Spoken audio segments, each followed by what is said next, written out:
Blog Talk Radio.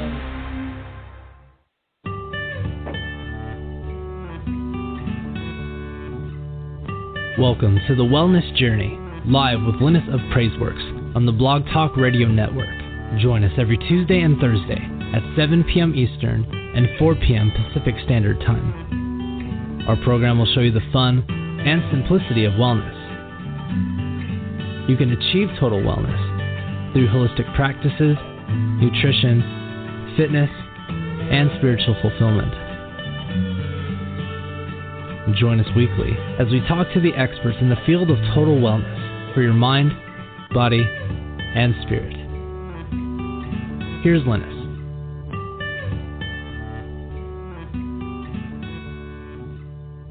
Well, hello.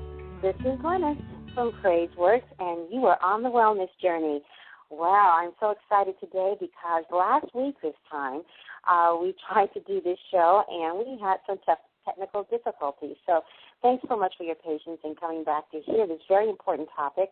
There have been a few of you who sent me an email wanting to know, what did talking about divorce have to do with wellness? And that's a big question, and let me explain to you why I thought this would be a good topic for us.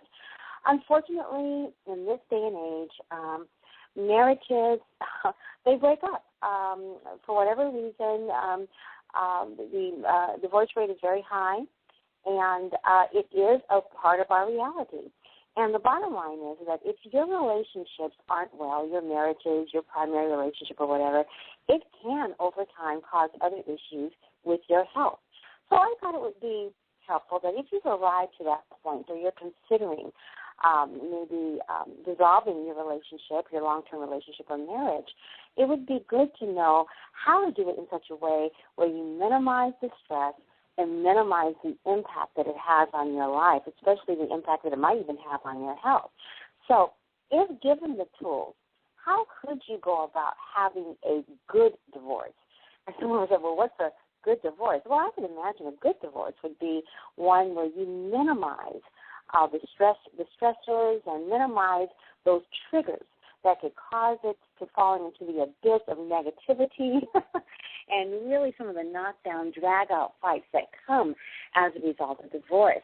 So I thought it would be a good idea for you to talk with an expert and listen to some of the tips that she has from her wonderful book. We have with us today Becky. She is an author, and she's also a mediator and has her master's in social work or in psychology, I believe it is. And she wrote the book along with a partner called The Good Divorce. Her name, again, is Becky Shook-Wotzka, and she's on the line right now. She's founder of Transitions for Life, which is a mediation service, and I'm just so glad to have her on the air with us today. Are you there, Becky? Yes, thank you. Thank you so much. And Becky, again, what is your actual master's in? I ruined that. You have a master's in? No, it's in psychology, yeah. It is. Oh, it is in psychology. Okay, great. And tell us, first of all, a little bit about your business and why you thought it was a good idea to write the book about having a good divorce.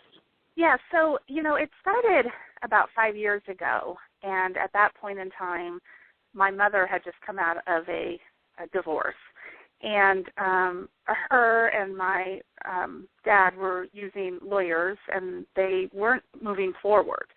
And so I got in the middle, which I know from a family standpoint, you're not supposed to do that, but it just happens that my skill set is in neutrality, and even in the family, everyone comes to me for that neutrality skill set.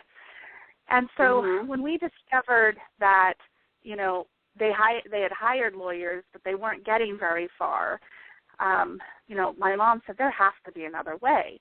And so we started to do a lot of research and found a model in Canada where they were keeping people out of the court system.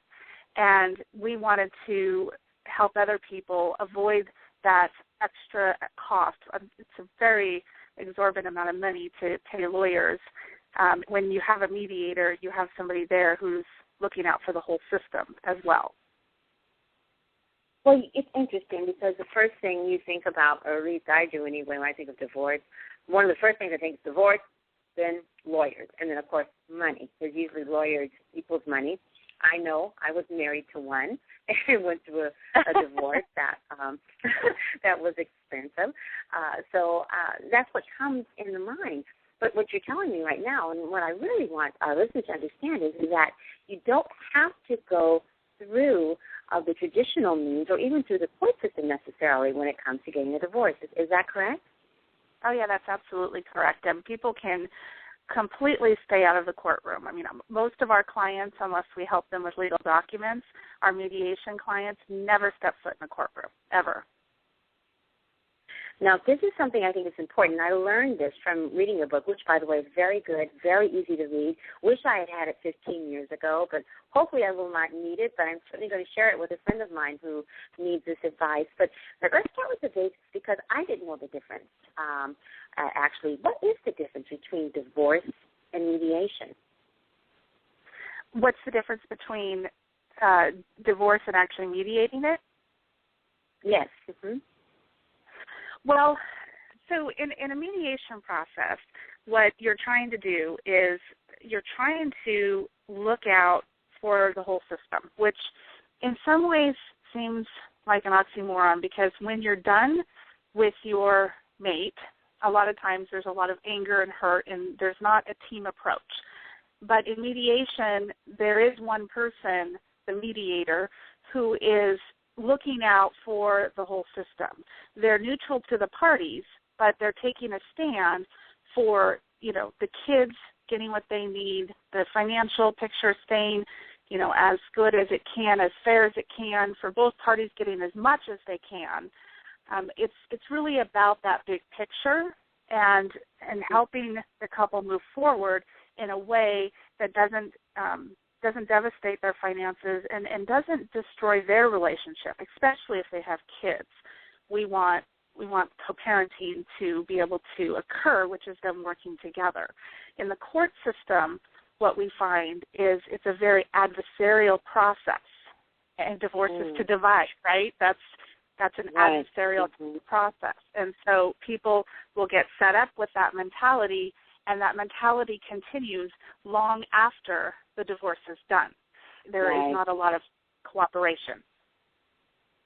Well, it's interesting, too, because you kind of cover a little bit about that in the chapter 2, the second chapter of your book, in terms of myths that people have in their mind about how divorces have to go, because divorces don't have to be a bad experience.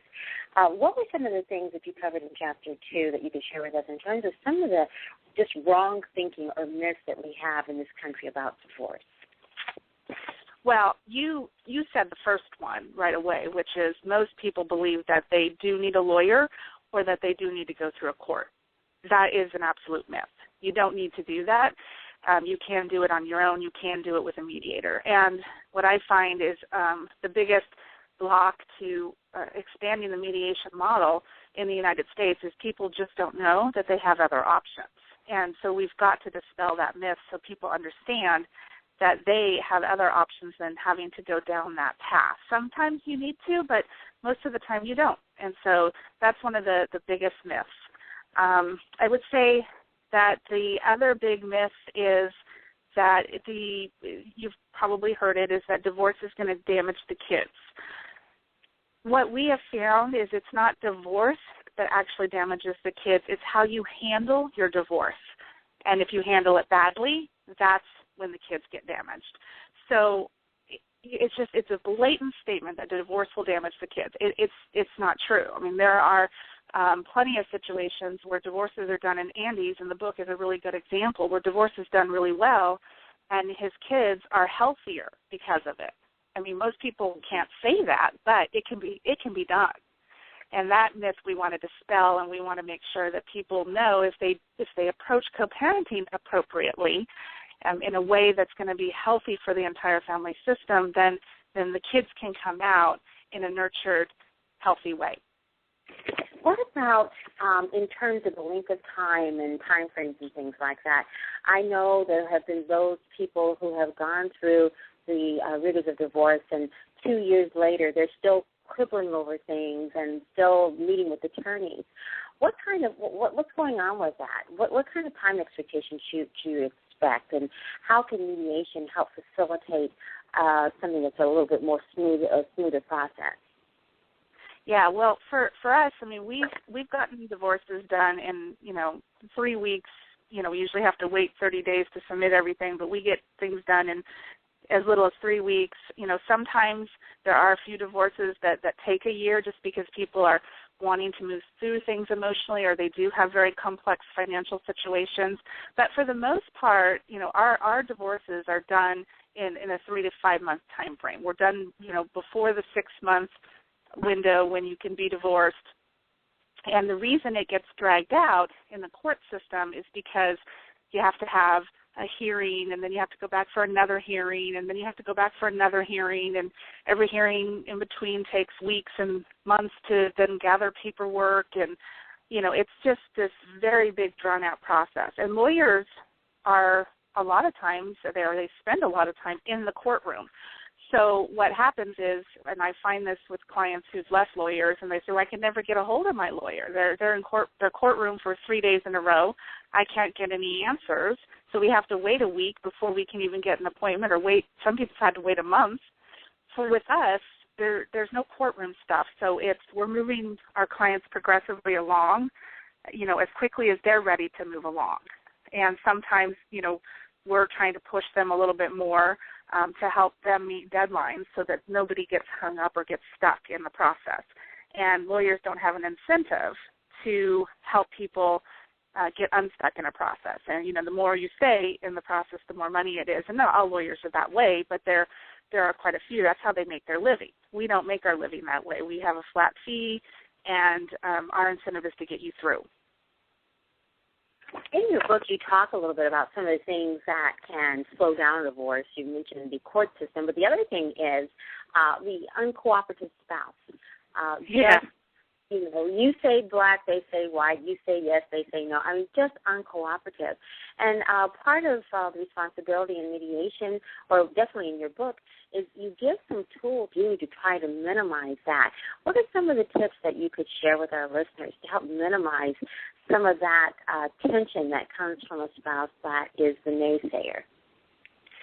So I think that there's a couple things that, as you approach mediation, you want to approach it very differently than you would when you're in a relationship. That being said, what's going to happen is everything that came up in your relationship, to break it down, is also going to come up in the mediation.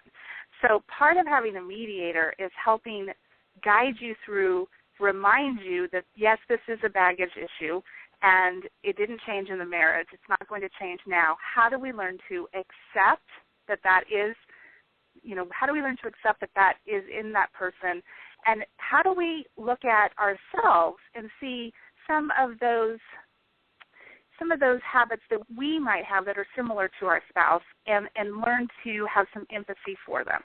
Another option is that we find that the first person who gives, if you give, the other person will give. And so it's always good to start out by giving versus standing back and saying, no, I'm going to fight for everything I can. Those people who are going to fight for everything they can are not going to end up in a position where they're going to be able to move forward, because in order to move forward, there has to be give and take.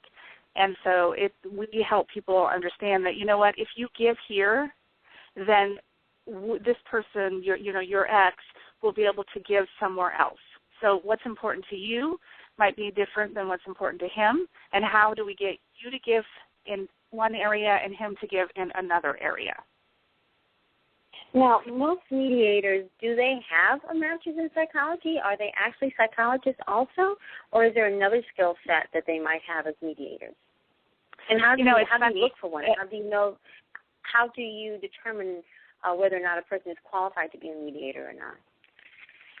Yeah, it's a good question. I mean, to be honest, the way that our model still works right now is that most of your mediators out there are lawyers.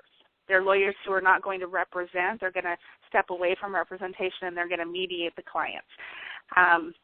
That's great because of their background in law, but what's not so great is they don't have that psychology background to help move people through a process and help them deal with their emotions and help people understand where they are and why things are happening the way they are. And so having that psychology background